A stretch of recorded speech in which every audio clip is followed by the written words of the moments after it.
তাহলে 52,710 মাইনাস 37,710 থাকে 15,000 টাকা। প্রথম বছরের মাহফিলে আমাদের 15,000 টাকা আয় ছিল, এটা সভাপতির সাহেবের কাছে জমা ছিল।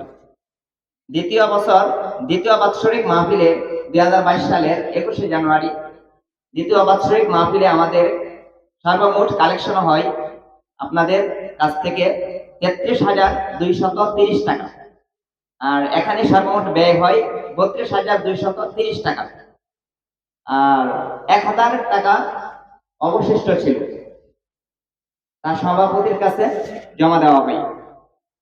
আর 2023 সালে 10 ফেব্রুয়ারি রোজ শুক্রবার মাহফিলে সর্বমোট কালেকশন হয় 22,000 টাকা। উক্ত মাহফিলে সর্বমোট ব্যয় হয় 30,000 টাকা। তাইলে 22,000 মাইনাস 30,000, 8,000 টাকার ঘাটতি দেখা দেয়। তাই পূর্বের 16,000 আয়ের টাকা থেকে 8,000 টাকা এনে ঘাটতি পূরণ করা হয়। অতএব এখন আমাদের কাছে সর্বমোট আয় রয়েছে 8,000।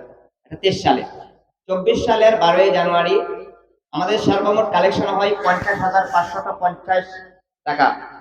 উক্ত মাহফিলে আমাদের সর্বমোট ব্যয় হয় 43,550 টাকা। 50,550 মাইনাস 43,550 সমান সমান 7,000 টাকা মাহফিলের ফান্ডে জমা রাখা হয়। আগে ফান্ডে ছিল 8,000, এখন হলো 7। তাহলে সর্বমোট 2024 সালে ফান্ডে জমা আছে 15,000 টাকা। 2025 সালের 10 ও 11 জানুয়ারি যখন 2 দিন ব্যাপী মাহফিল হয়, তো উক্ত মাহফিল আমাদের সর্বমোট কালেকশন হয়েছিল 65,660 টাকা। উক্ত মাহফিলের সর্বমোট ব্যয় হয় 62,660 টাকা। অবশিষ্ট 3,000 টাকা ফান্ডে জমা রাখা হয়। আগের ফান্ডে ছিল 15,000, এখন হলো 3। অতএব 13-3-25 সালে মোট ফান্ডে জমা আছে 18,000 টাকা। তাহলে এই 6 বছরের মাহফিল করতে যায় আয় ব্যয় মিলায়া এখন আমাদের ফান্ডে আগের 18,000 টাকা ফান্ডে আছে। এখন কে কত দিচ্ছেন, 5 টাকা, 10 টাকা, 50 টাকা, 100 টাকা সব লেখা আছে, যাতে এই খারাপ ধারণা কারো না থাকে যে টাকা বাড়ে না কমে, বাড়তি টাকা কোথায় যায়। এগুলো ফান্ডে আছে, যে এগুলো প্রত্যেকের নামের তালিকা আছে আমার কাছে, ফান্ডে আছে, তো জানাই দিলাম সবাই।